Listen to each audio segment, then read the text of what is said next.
Good morning, and thank you for stepping into the Foul Playland. As always, I'm your Foul Player.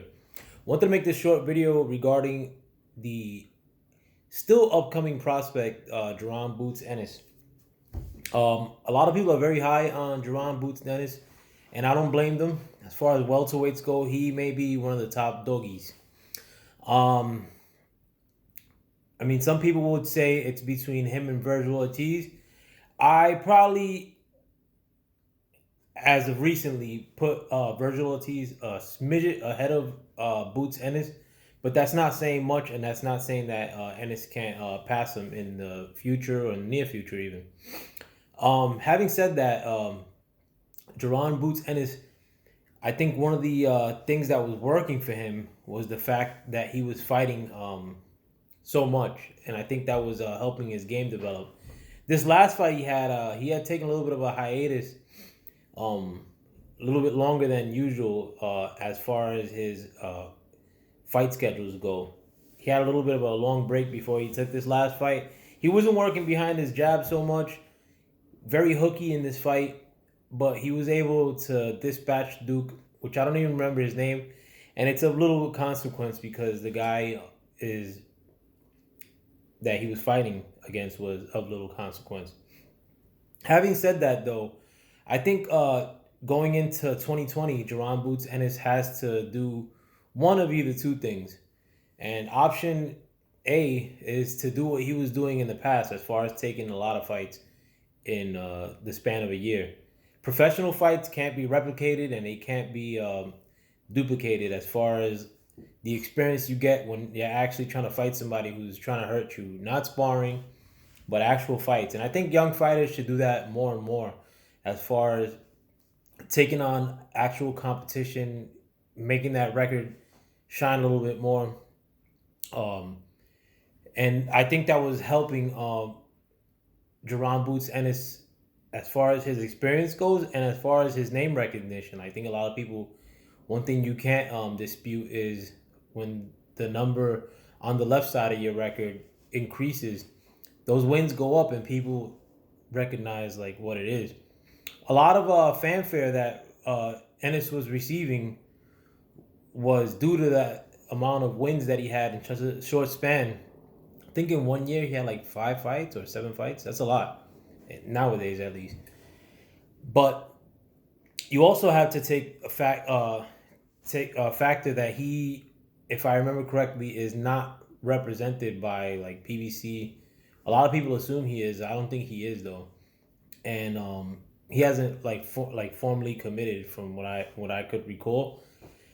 Maybe that's hindering like the ability to make fights, and maybe that was stopping him from having so many fights in 2019. I think he only had two, but he needs to increase that output. I think option A would be to go back to fighting a lot of fights. I'm pretty sure you're probably breaking even as far as monetary gain with these fights that he's taken in the past. Continue to do so. I think you reap the benefits in the future, in spite of not having money to sustain yourself. It sucks, but that's what boxing is. I at the prospect level. But what option B should be, which is what I recommend, is as far as trying to increase the level of competition he's facing.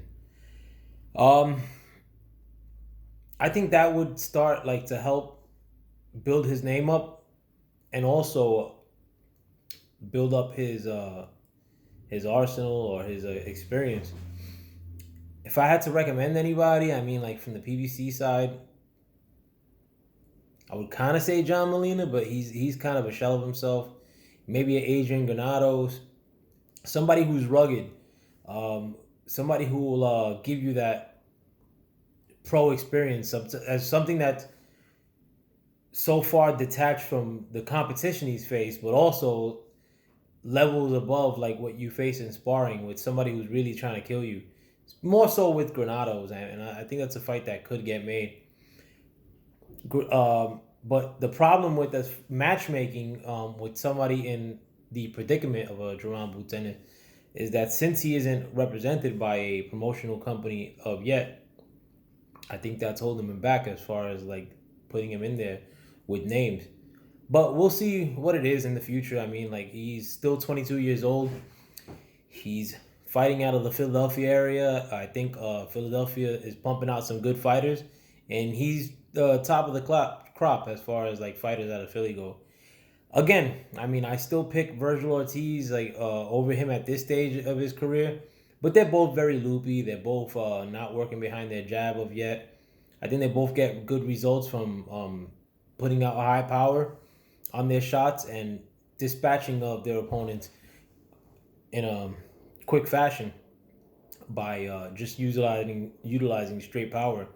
So until they get into a situation where they're gonna have to work behind the jabs, maybe they won't do it until they're forced to. But we'll see, man. I like what Mr. Ennis has put out thus far, and I like what Virgil Ortiz has put out thus far. I think neither one of them though is ready for like a big test. Like Adrian Granados is like would be a humongous test for either one of them. That's like a tough fight. Like you want to put them in there with no higher than that level of competition, man. Like I mean, they're just too young. Virgil Ortiz is 21 years old. Ennis is 22. You get in there with a gamey fighter. I mean, they could just stop that boat real quick. Like so, but you do want to see that step up in competition, though. You want to see them against a name that a somewhat casual fan would recognize, or a face that a somewhat casual fan has at least seen or glanced at, rather than like these Costco fighters. But anyway, that's my video for today. Jarron Boots Ennis, keep up the good work. 2020 is yours. And shout out to all the new media, Lions Den boxing community, all real boxing fans. With that, I'm out. Peace.